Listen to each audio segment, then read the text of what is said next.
kayo ng mabuti, ha? Lahat ng mga estudyante. Kayo man ho ay nasa elementary, nasa senior, maski actually dapat sa kolehiyo, ganun pa rin, ha? May inimbita po kami eksperto na magtuturo po sa inyo kung paano mapabuti ang inyong study habits. Okay? Habang pinapangalagaan nyo pa rin yung inyong mental health. Alam niyo na, naririnig ko kasi ngayon, parang yung mga estudyante, masyado silang na-stress. Okay? So, perfect na perfect po itong ating bisita ngayon. Please welcome internal medicine, mental health specialist, and adult cardiology specialist na si Dr. Vincent Aquino Manuel! Good morning, Doc! Hi! Good morning! Kumusta po ang inyong mental health? Maganda naman. Maayos. Magandang umaga sa iyo, Lab. Good at sa nanonood ng TV5. Yes! Maupo muna kayo, Doc. Doc, syempre, ang unang-una ko agad tanong para sa isang estudyante. Syempre, may iba-iba ba silang mga study habits sa pagkakaalam niyo? Oo, marami. Actually, iba-iba yung study habits ng mga tao. Oo. May mabilis mag-memorize, yung iba naman, sakto lang, iba medyo matagal, no? Kaya iba-iba yung study habits, kaya yun usually yung tinatarget natin, paano mapabuti yung pag-aaral nila. Bakit yung iba, Doc? Napansin ko lang, yung ibang estudyante minsan parang tinatamad, o tinatamad ba talaga, or walang interest minsan sa pag-aaral, or parang pagdating, pagod na pagod. Gusto na lang matulog, ganyan. Normal yun Normal kasi, po ba yun? normal yun kasi stress, Okay. yung environment natin, no? Very stress, no? Yung sa academics, no? Peer pressure, no? Maraming factor kaya nagkakaroon ng ganung mga sintomas yung mga pasyente. No? Usually, daily routines lang talaga at the same time, yung pagsiset ng mga goals para makuha natin yung tamang timing na pag-aaral. Paano Po natin, halimbawa, kami bilang magulang, paano namin matutulungan yung mga estudyante na gano'n, na parang ang feeling niya ay ang bigat-bigat para sa kanya ng pag-aaral or stressful sa kanya yung pag-aaral? Well, very challenging yan sa mga magulang, no? Kasi ang mga estudyante ngayon, iba yung kanilang the way how they actually interpret things, no, kumpara sa atin before. Diba? No?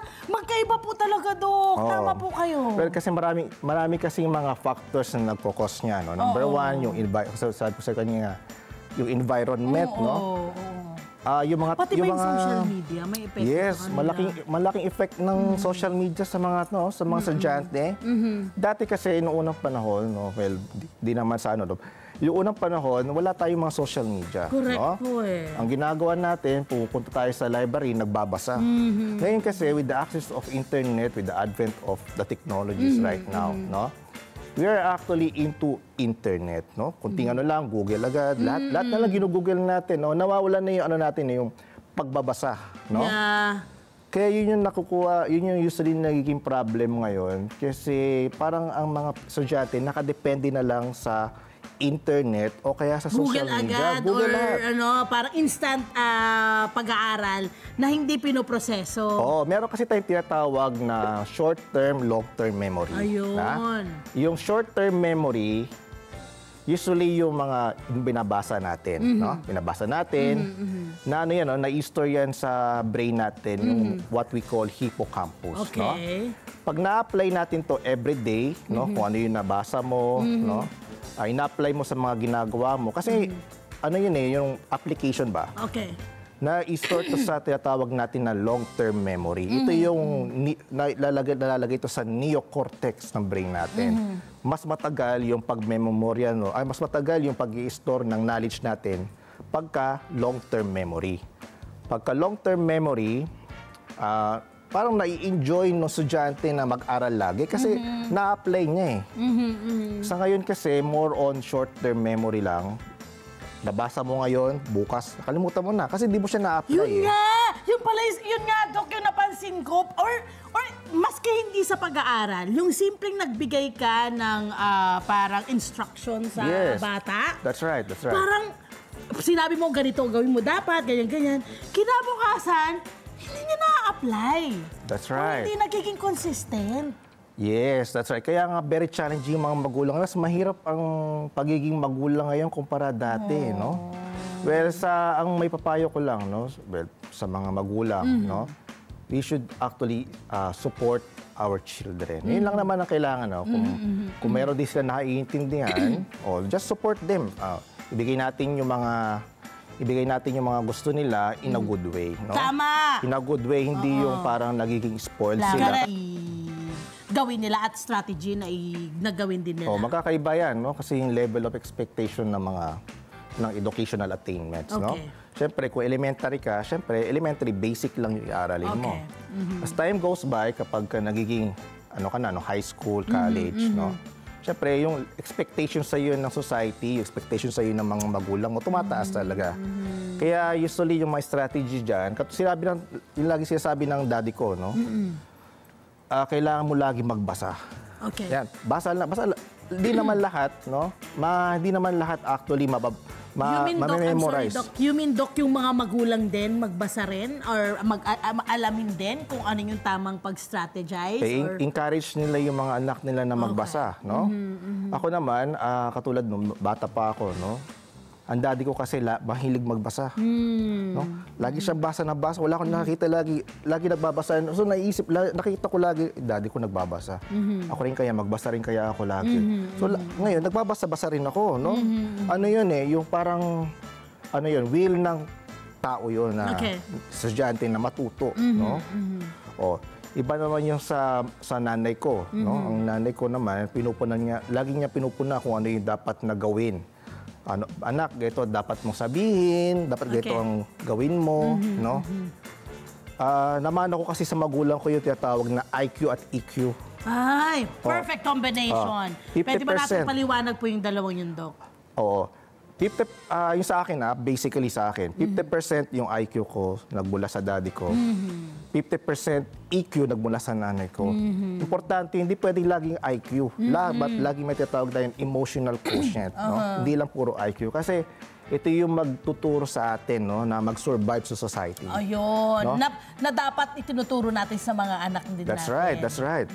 Ano ba yung mga strategy na tinatawag, no? Ako, nung nag-aaral ako, nung high school, naging kolehiyo ako, at the same time, nag-doctorate degree ako. Lagi ako may acronym sa tinatawag, yung RSVP. Okay. Read, Study, Visualize, and Ponder. Ano ba ibig sabihin nun? Okay. Pag sinabi mong read, mayroon kang libro, babasahin mo. Basa lang. Basa lang. Study, iba yung study sa read. Kasi pag sinabi mong study, nagkakaroon ka na ng mga concept, ideas sa brain mo.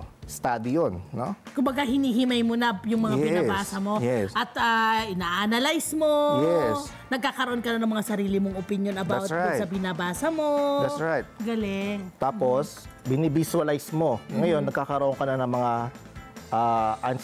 yung mga yes or no answering questions sa brain mo. Okay. No?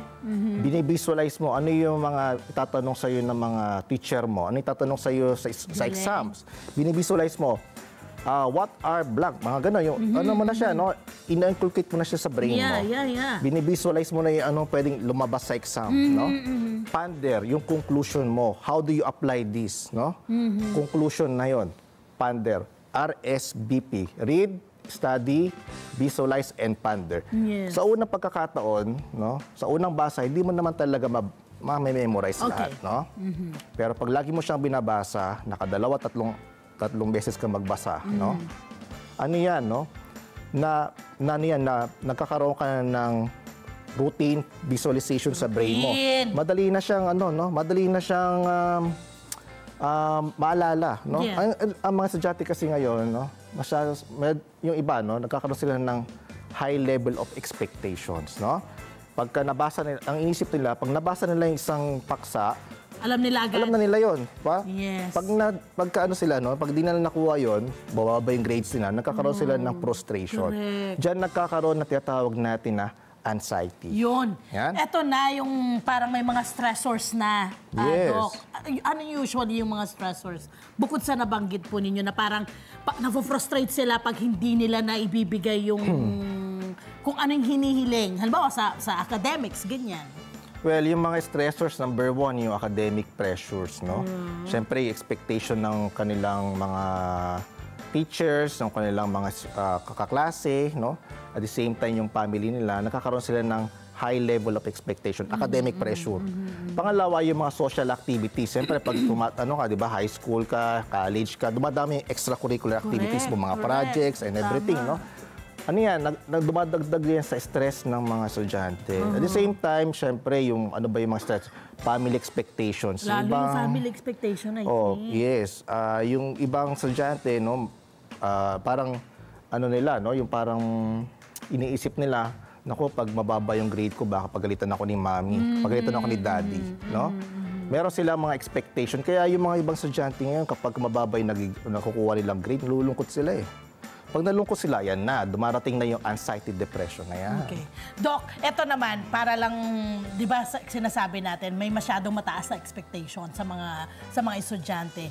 Meron naman yung kabaliktaran noon, yung tipong, sige, hayaan mo na lang kung ano yung pwede mong ibigay, ganyan naman. Pero parang hindi naman din sila napupush to really parang ibigay yung potential nila na galing, yung potential nilang talino. Anong pwedeng gawin sa ganun, Doc? Well, sa ganyan, no, para ano lang din yan, di ba? Parang pag gutom ka, kakain ka, Okay. no? You cannot actually encourage one is actually full, no? Hindi mo siya kumain ka nito, busog ako, hindi ako kakain, no? Yaan mo lang sila, darating yung time na mag-aaral sila. Kung kulang sila ng pukpok, yan na yung gagawin ng magulang na anak. Mag-aral ka kasi dahil alam mo naman mahirap ang buhay ngayon, hindi natin pinupulot ang ang tuition fee natin sa iyo. At the same time, naku, napakamahal ngayon lalo na't tumataas sa mga bilihin ngayon. Yung ano kasi, no, yung encouragement, kailangan din ng magulang niya. I-encourage natin yung mga anak natin na mag-aral, no? Pero hindi to the point na talagang pinipressure natin. Kasi add-on yun yung pressure na yun. At tulad sinabi ko kanina, hindi natin mapipilit ang tao na kumain kapag busog siya. No? Yung patient, yung mga estudyante, mag-aaral yan kung talagang kailangan na talaga nila. Pero pag napapansin niyo na hindi sila nag-aaral, kailangan natin pukpukin niya. Ayusin natin, sabihin natin, anak, ito yung mga dapat natin gawin. Kasi tutungtong ka na sa kolehiyo, pag high school ka na. Dito matter yung magiging kabuhayan mo sa hinaharap. Gusto kong malaman, Doc, kung saan dumadating yung punto na ang annoying na naman ito ni Mami, ni Daddy. Ang paulit-ulit, nakakairita. May ganun eh. Saan ka punto na, oy love, wait lang. Diba? Kalma. Kailan mo sasabihin sa sarili mo na stop muna and let the kid or the student breathe? Mapapansin mo kasi yan pag yung mga estudyante, no, pag sinasabihan sila ng magulang nila, parang nagagalit sila. At the same time, parang hindi na sila umiimik. Ano ibig sabihin, naiinis na naiirita na sila, no? Kaya mo muna sila, no? Ano muna, sige anak, kung talaga yan ang gusto mo, sige, set aside muna natin yan. Dapat tomorrow, dapat okay ka na, mag-aral ka na bukas, no? Kasi, syempre, nakadepende rin sa'yo sa aralin, yung mga magiging grades mo. Yung kung kailan ka gagraduate, no? Mataas kasi ang ngayon, no, yung bilihin ngayon sa tuition fee, no? So yung mga habits na ito, sir, over time mo talaga siya, pag lagi mo siyang gagawin, lagi mo siyang i-apply, saka mo lang ito talaga magagawa. Pag hindi mo siya consistently ginagawa, walang mangyayari. Tama yan. Consistency is the key. Dapat laging consistent ka sa pag-aaral, no? Kung ano yung ginagawa kung ano yung ginagawa ng magulang, yun din na na-apply ng mga anak, no? So, pakita natin sa mga anak natin na meron tayong tamang in the way how we actually handle everything, no? Pag mag-aaral ka, dapat yung magulang, napakita mo rin na decided ka na tulungan mo yung anak mo, no? Bisan iba, nakita ko, katulad sinabi ko sa inyo, love kanina, yung daddy ko talaga nag-aaral lagi yun. Ako, di naman, sabi nga sa akin ng magulang ko, kung ano lang yung kaya mo, anak, yun lang, oh. Ako lang mismo talaga nag-pursue ko na. Nag-push sa sarili mo. That's nice. Kaya nga, yung ngayon, di mo talaga mapipilit yung isang tao kung ayaw niya talaga ayaw niya, no? Kung kailangan na talaga siyang pukpukin, that's the time na yan. Kailangan natin talaga. Tutukan na natin siya. Okay. Maraming salamat, Doc Vincent Aquino Manuel. Well, Welcome, I'm sure yung ating welcome. mga kababayan, yung ating mga magulang, mga estudyante, ay marami pong nakuhang pwedeng may apply doon po sa ating pag-aaral at pagtulong ng mga magulang sa pag-aaral po naman ng ating mga anak. Hi! Sumama naman sa Profile, mga Kanet 25. This is Love and New Verbo. For more love, Tunipet, and Arafang updates, just click the subscribe button and follow us on our Net25 social media pages at Net25 TV and Net25 Entertainment Facebook. See ya. I love ya.